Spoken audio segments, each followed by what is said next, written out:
नमस्कार बंधुरा आज आपनादेर साथे शेयर करते चलेछि मजादार माछेर डिम दिए लाउ रेसिपि। आपनारा प्रथम थेके पुरो भिडियोटा शेष पर्यन्त देखते थाकुन। भिडियोटी भालो लागले एकटा लाइक दिए पाशे थाकुन ओ बंधुदेर साथे शेयर करे दिन। चलुन ताहले शुरू करी। तो देखुन बंधुरा तार जन्य एखाने लाउ धुए परिष्कार करे केटे निয়েছি আর এই দেখুন এখানে ছোট ছোট করে আলু কেটেছি। এদিকে গ্যাস ধরিয়ে কড়াই বসিয়ে পরিমাণ মতো সাদা তেল দিয়েছি। তেল ভালোভাবে গরম করে নিচ্ছি। তেল ভালোভাবে গরম হয়ে গেলেই আমি ফোড়নে দিয়ে দেব গোটা জিরে ও পাঁচ ফোড়ন। তার আগে যদি কোনো বন্ধু আমার চ্যানেলে নতুন হয়ে থাকেন চ্যানেলটি সাবস্ক্রাইব করে বেল আইকন হলে সেট করে দিন সবার প্রথমে আমার এই রেসিপি পেতে। দেখুন দিয়ে দিলাম কালো জিরে, পাঁচ ফোড়ন, দুটো তেজপাতা, একটু ভেজে নিয়ে দিয়ে দিলাম বেশ কিছুটা পেঁয়াজ কুচি। এখন একটু নাড়াচাড়া করে সময় নিয়ে পেঁয়াজগুলো একটু ভেজে নিচ্ছি।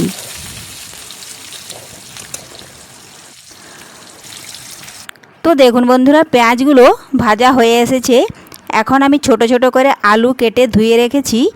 প্রথমে ওই আলুগুলো দিয়ে দেব। খুবই টেস্টি ও হেলদি রেসিপি। দেখুন আলুগুলো দিয়ে দিলাম। এখন পরিমাণ মতো দিয়ে দেব হলুদ গুঁড়ো। তো তার আগে দেখুন আলুটা একটু নাড়াচাড়া করে নিচ্ছি।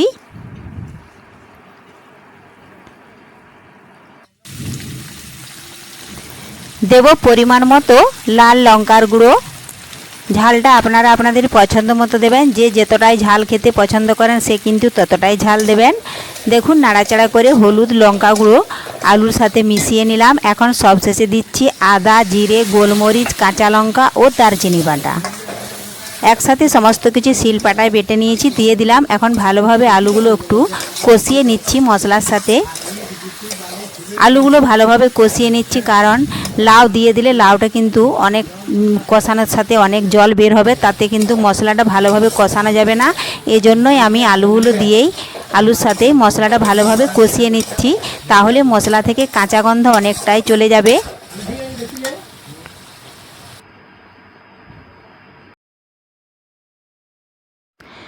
এই দেখুন আলুর সাথে মশলা ভালোভাবে কষিয়ে নিয়েছি। এখন আমি জল ঝরিয়ে রেখেছি লাউ, সেগুলো দেখুন দিয়ে দিলাম।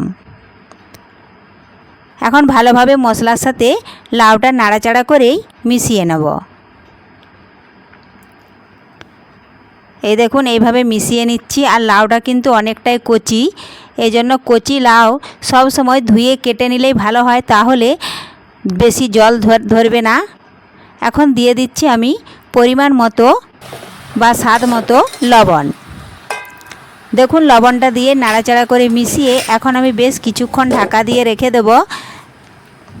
আর এ দেখুন আগে থেকে আমি মাছের ডিম ভেজে রেখেছিলাম। লাউয়ের ঝাল কিন্তু মাছের ডিম, মাছের মাথা কিংবা ছাগলের ভুঁড়ি, ছাগলের তেল দিয়েও কিন্তু ভালো হয়। তো আজকে আমি মাছের ডিম দিয়ে বানাচ্ছি। দেখুন বেশ কিছুক্ষণ ঢাকা দিয়েছিলাম, ঢাকা তুলে নিয়েছি। আর লাউ থেকে দেখুন কতটাই জল বেরিয়েছে, এক্সট্রা কোনো জল লাগবে না। এই লাউয়ের জলেই কিন্তু লাউ আলু ভালোভাবে সেদ্ধ হয়ে যাবে। এইভাবে ঢাকা দিয়ে দিয়ে মাঝখানে কিছুক্ষণ ছাড়া ছাড়াই ঢাকা তুলে নিয়ে নাড়াচাড়া করে নিলেই কিন্তু জলটা শুকিয়ে যাবে আর লাউটাও ভালোভাবে সেদ্ধ হয়ে যাবে। ঢাকা দিয়েছিলাম, দেখুন আবারও ঢাকা তুলে নিচ্ছি। এই দেখুন এখনও কিন্তু জল আছে। এইভাবে নাড়াচাড়া করতে করতে জলটা আমাকে শুকিয়ে নিতে হবে। লাউয়ের জল থেকে লাউ সেদ্ধ বা পুরোপুরি রান্নাটা তৈরি হয়ে যাবে এই জলটা শুকিয়ে নিলেই। আর ঢাকা না দিলেও হবে। দেখুন অনেকটাই জল শুকিয়ে গেছে। এখন আমি দিয়ে দিচ্ছি আগে থেকে ভেজে রেখেছিলাম মাছের ডিম। এই দেখুন মাছের ডিম দিয়ে আবারও বেশ কিছুক্ষণ নাড়াচাড়া করে মাছের ডিম লাউয়ের সাথে মিশিয়ে নেব।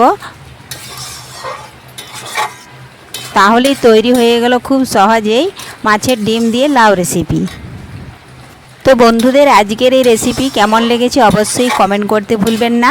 পুরো ভিডিওটা ভালো লাগলে লাইক, শেয়ার ও সাবস্ক্রাইব করে আমার পাশে থাকবেন। ধন্যবাদ।